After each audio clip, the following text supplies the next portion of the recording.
Hello, আসসালামু আলাইকুম। আশা করছি যে যেখান থেকে ভিডিওটা অন করছেন সকলেই আল্লাহর রহমতে ভালো আছেন। ফুডির শোতে সকলকে আমন্ত্রণ জানাচ্ছি। স্কুল গেটের সামনে মামারা যে গোটা গোটা জলপাইয়ের আচার তৈরি করে থাকে, বিক্রি করে থাকে। আচারটা কিন্তু খুবই লোভনীয় হয়, বাচ্চারা কিন্তু খুবই পছন্দ করে। তবে মা বাবারাও দেখেছি একটু পছন্দ করে খেয়ে থাকে। আর এটা সহজে কিন্তু ঘরে খুব সহজভাবে তৈরি করা যায়, আর খেতে ঠিক মামাদের আচারের থেকেও টেস্টি একটা আচার আমি ঘরে তৈরি করে দেখাবো। জলপাইয়ের গোটা আচার, মানে জলপাইটা গোটা থাকবে কিন্তু জলপাইয়ের ভিতরে সম্পূর্ণ রস ঢুকে যাবে। তাহলে শুরু করি। এখানে আমি 2 কেজির থেকে 100 গ্রাম কম আছে জলপাই নিয়েছি। জলপাইয়ের গাটাকে আমি এঁকে নিয়েছি। প্রত্যেকটা জলপাইকে একদম এঁকে নিতে হবে ছুরির সাহায্যে কিংবা বটির সাহায্যে। এভাবে করে আমি ছুরি দিয়ে এঁকে নিয়েছি, আর এমনভাবে আঁকতে হবে যাতে একবারে বিচি পর্যন্ত যায়। এখানে আমি দিয়ে দিলাম 1 টেবিল চামচ লবণ, 1 টেবিল চামচ হলুদ, আর 2 টেবিল চামচ মরিচের গুঁড়া। মরিচের গুঁড়াটা একটু ভালো দেখে নিতে হবে। এখানে দিয়ে দিচ্ছি 1 কেজি চিনি। চিনিটা স্বাদ মতো আর একটু বাড়িয়েও দেওয়া যেতে পারে, তবে আমার মতে 1 কেজি রাইট। 1 কেজি দিলাম, দিয়ে একটু ভালো করে নেড়ে চেড়ে চিনির সাথে হালকা হাতে হোক যেভাবে হোক নেড়ে চেড়ে আমি ঢাকনা দিয়ে রেখে দিচ্ছি 1 ঘন্টার জন্য। 1 ঘন্টার জন্য ঠিক এভাবে ঢাকা থাকবে। চাইলে কিছুক্ষণ পর একটু নেড়ে দিতে পারেন। এখানে আমি একটা শুকনো মশলা তৈরি করব। দিয়ে দিলাম 1 টেবিল চামচ ধনে, আর 2টা কাঁচামরিচ, আর 4টা এলাচি, ছোট্ট এক টুকরো দারুচিনি। এখন একটু ওটাকে 1 মিনিট ভেজে নিয়ে তারপরে দিয়ে দিচ্ছি 2 টেবিল চামচ পাঁচফোড়ন। এখানে চুলার আঁচটা ছোট করে রেখে তারপরে মশলাটাকে ভেজে নিতে হবে।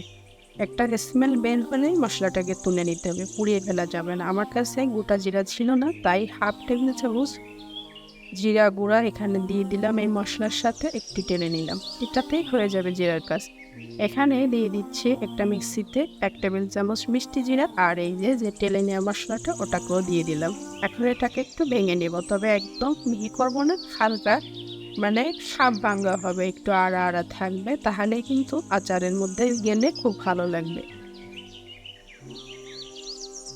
এই যে এখন 1 ঘন্টা পর আমি জলপাইটাকে যে দেখাচ্ছি, জলপাই থেকে কিন্তু বেশ অনেকটা পানি ছাড়বে। এভাবে মাখিয়ে রাখলে যে দেখা যাচ্ছে ঠিক এখানে কিন্তু কোনো ধরনের পানি দেওয়া হয়নি। এখন একটা বড় হাঁড়িতে আমি দিয়ে দিলাম 2 কাপ সরিষার তেল, 2টো শুকনো মরিচ, আর এখানে 10-12টার মতো হচ্ছে রসুন, মানে বড় একটা রসুন খুলে নিয়েছি, দিয়ে দিলাম। দিয়ে একটু নেড়ে চেড়ে 1 মিনিটের মতো এখন এই তো জলপাইগুলোকে দিয়ে দিচ্ছি। পুরো জলপাইটাকে আমি এখানে দিয়ে দিচ্ছি চিনি টিনি সহ। দিয়ে এখন চুলার আঁচ মিডিয়ামে রেখে রান্না করতে হবে এভাবে নেড়ে নেড়ে। তবে নাড়া ছেড়ে দিয়ে কিন্তু সরে দেওয়া যাবে না, তাহলে কিন্তু হাঁড়ির তলায় লেগে যেতে পারে। এভাবে করে হালকা হালকা করে নাড়তে হবে আর রান্না করতে হবে। এই তো 15 মিনিট পরে এখন আমি দিয়ে দিচ্ছি সর্ষে। এখানে আমি 1/2 কাপ সর্ষেকে 1 ঘন্টা ভিজিয়ে রেখেছিলাম। তারপরে আধা চা চামচ লবণ, 4-5টা কাঁচামরিচ দিয়ে ভালো করে পেস্ট করে নিয়েছি, এটা দিয়ে দিলাম। এখন এখানে দিচ্ছি বিট লবণ। বিট লবণটা কিন্তু আচারের জন্য একটা খুব ভালো জিনিস, এটা অবশ্যই দিতে হবে। দিলাম 1/2 টেবিল চামচ। এখানে সেই গুঁড়ো মশলাটা যে গুঁড়ো করেছিলাম আমি, ওটা দিয়ে দিলাম।